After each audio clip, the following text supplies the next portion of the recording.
Certa Manhã, Acordei de Sonhos Intranquilos, é um disco sempre muito citado seu como um destaque na sua discografia. Ele é especial também para você? Tem alguma coisa a mais ali, um molho a mais? Não? Cara, o Certa Manhã foi... Peraí, deixa eu ver aqui. O Sem Gravidade foi o do amor. O Certa Manhã era o mais duro. E eu notei uma coisa. Eu tinha uma relação que acabou... Por toda essa pressão também, acaba também. Sabe como é? Tudo isso é uma...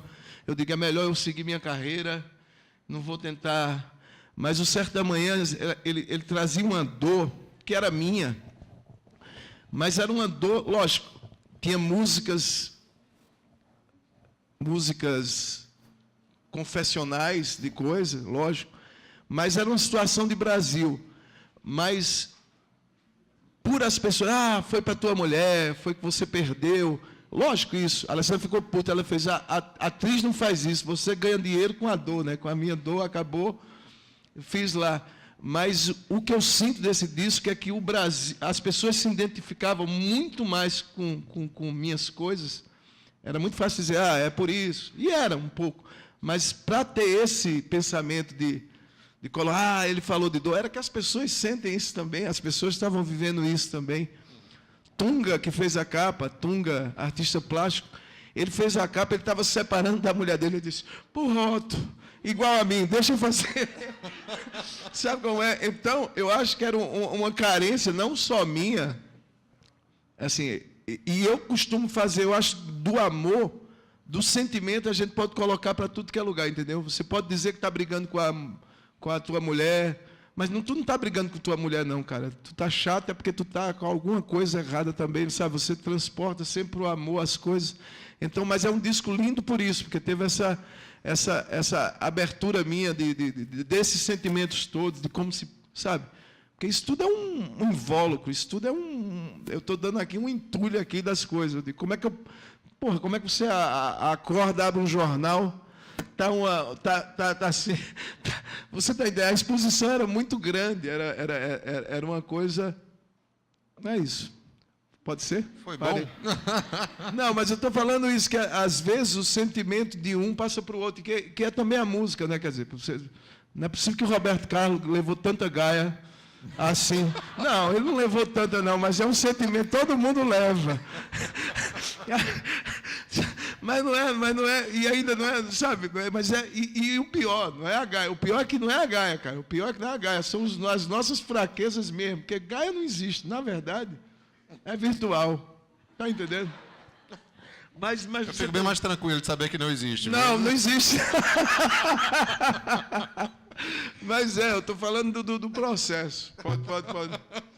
Bom, além do seu trabalho como compositor, você sempre... É costume você interpretar alguma canção de algum outro compositor nos seus discos, né? Você faz isso. E você participa. Você já cantou Ângela Rorô, por exemplo, numa versão muito bacana. Você gosta de se ouvir cantar? Como é que é esse trabalho aí de intérprete? Cara, para mim é tudo, cara. Para mim é tudo assim. Quando eu fiz a primeira que eu gravei para Ser Só Minha Mulher, que na verdade é do Rony Von, mas eu não escutava com o Rony Von, eu escutava com o Roberto. Então eu dei aquela coisa.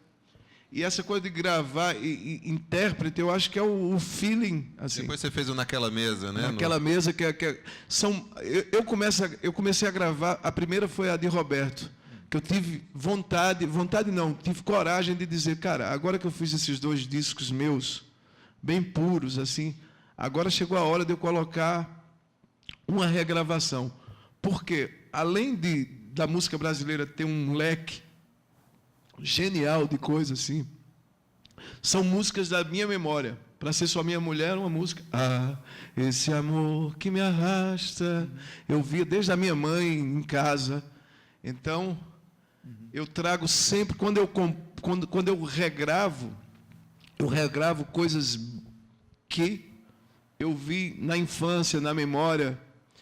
Naquela Mesa também é uma música, todo mundo, Naquela Mesa, eu acho que quem tem 48 aí sabe como o viu e como a gente lembra do pai, a figura do pai, Jacó do Bandolim, do Guilherme Bittencourt para Jacó do Bandolim. Então são aquelas músicas que a gente fica na memória desde coisa. Nesse disco aí eu peguei outra de Roberto, essa pura que eu estou com medo que ele nem... Mas ele vai ceder, que é Na Paz do Seu Sorriso, meus sonhos realizo, que eu adoro, assim. E esse cancioneiro popular brasileiro, e o que o Nordeste tem muito, desde da seresta, o nordestino, ele por coisa ele já derrete, né? Nordestino, qualquer coisa derrete ele, se for aplicada, bem aplicada. Então, nesse disco eu regravei essa daqui, eu espero que Roberto libere. Mas é sempre assim, a regravação é a memória, é tentando trazer a memória para cá. Quando eu fiz qual foi o disco que eu fiz? Espera aí, deixa eu lembrar. Que Machado de Assis, que eu coloco sempre nos meus discos, eu coloco sempre os pilares. Ninguém faz nada no mundo sem, sabe, você não vai sozinho para fazer uma obra, você não cria sem ter visto outras coisas. O que eu canto é o que eu vi, o que eu escrevo é o que eu li, sabe como é? As coisas são ninguém escapa do Criador.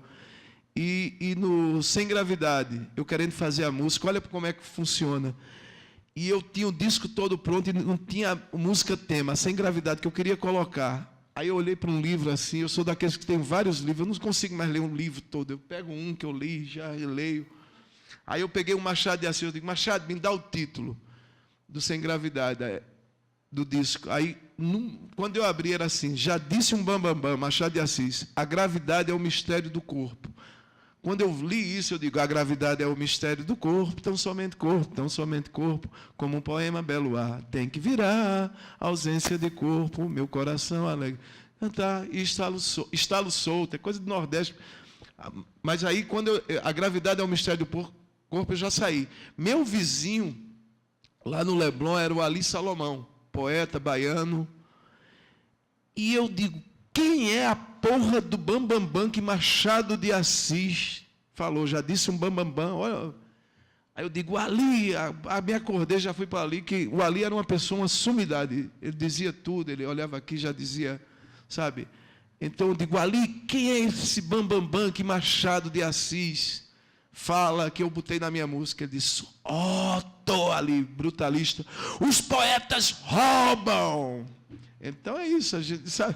Por que eu cheguei nesse para contar aí? Mas está entendendo? Os poetas roubam. Eu peguei uma coisa, o Ali pegou de algum bambambam o Machado, botou na época dele, eu fui lá, roubei Machado e botei na minha época. Então, alguém já lhe roubou ou não?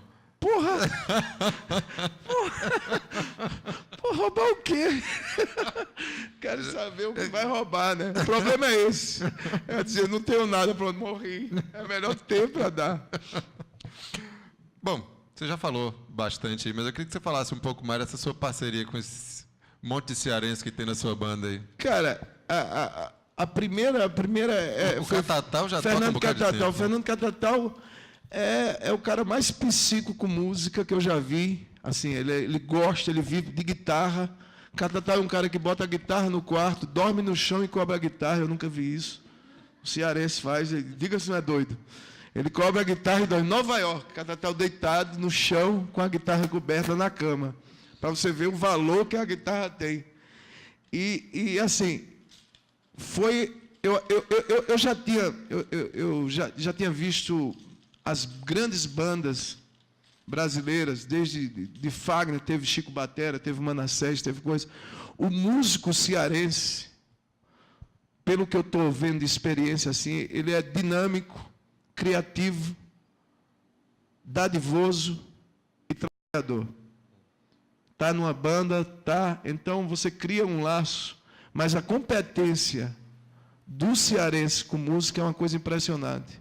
Assim, quando eu via Manassés, quando eu via coisa, e também o comércio, o bichinho para gostar de comércio, é o cearense, gosta de um dinheirinho da porra. Mas é bom, né? É lindo, né? Eu estou aprendendo, porra.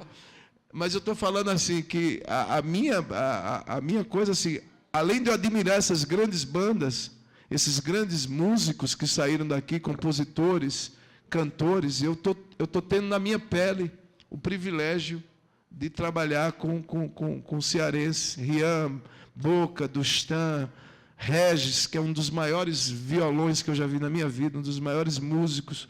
Acho que é um cara que... Essa geração... essa, sabe, os Manassés novinhos que estão vindo, assim, são pessoas além de ter o próprio caminho, mas assim, quando você trabalha com cearense, você pode ficar certo que sua música está protegida, ela está, porque são dinâmicos demais, eles, sabe, vocês têm uma coisa de...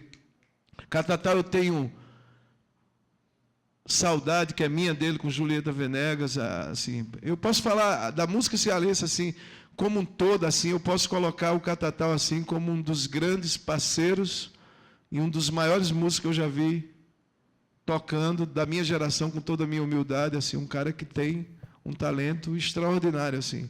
Eu sou agradecido a esse cruzamento. Eu já gostava das bandas com o cearense, eu já gostava de Fagner, nas grandes bandas de coisa, e eu sou um privilegiado desse encontro, sem falar na comunicação, que é muito parecida. Eu acho que a gente parece muito cearense, pernambucano, assim. Os ranços são o mesmo, a vontade é o mesmo. Toma uma também da porra. Gosta, sabe? Mas principalmente a humildade. A humildade. Eu acho que a grandeza, cara, dizem que é muito difícil você ser grande, você ser uma pessoa grande. É difícil porque as pessoas vão lhe castigar, você perde um pouco aquilo pelo que as pessoas utilizam disso. Mas dizem que é muito pior. Ser grande é ruim. Agora, muito pior é lidar com gente grande, entendeu? E eu acho que é isso. Eu lido com Catatal, eu lido com coisa. Não são pessoas fáceis, sabe? Minha banda tem 2 gerações. Ganjamin, que está hoje com Criolo, que foram 10 anos, começou novo, e a outra foi Catatal, que a gente parou agora para ele estar no disco dele, coisa. Então, a minha relação com a música cearense já é muito grande, com a música nordestina, porque a gente não pode, sabe, não pode dizer que ao seu não seja um cearense, nem que Belchior seja um pernambucano. Eu não peço passaporte nessa hora, assim, nem identidade pode passar, mas assim, e lidar com essa música daqui, lidar com o talento das pessoas daqui é formidável, assim, não tem melhor. A gente está precisando encerrar. E eu queria agradecer isso, agradecer esse papo aqui, agradecer ao povo, sabe, de ter me convidado, e é isso, é vontade de estar, vontade de tocar, sabe, de contribuir com vocês aqui. Acho honrado esse encontro aqui. Não é todo lugar que você toca. Eu acho que essa preocupação de trazer o artista para falar é muito importante, até porque a gente tem o que dizer, eu tinha o que falar, eu tinha que de tocar nesses pontos que eu achei que deveria tocar, principalmente disso assim, e a consciência que a gente a gente tem esse caminho e tem que estar unido, tem que estar, sabe, a gente tem uma valorização muito grande sobre a nossa cultura, sobre, sabe, a gente valoriza muito grande, a gente tem ideia das nossas dificuldades como nordestinos, como, sabe, mas a gente sabe que o caminho é esse, o caminho é valorizar o local, valorizar a boa música, sim. Acho que na música brasileira o Nordeste é a primeira, do Nordeste é a primeira. Não, mas é isso aí, e é isso, é contar comigo, a família agradece, a banda agradece, e é isso, e vamos sempre estar conectados, isso é o mais importante de tudo. Muito obrigado. Obrigado a todo mundo aqui. Adorei.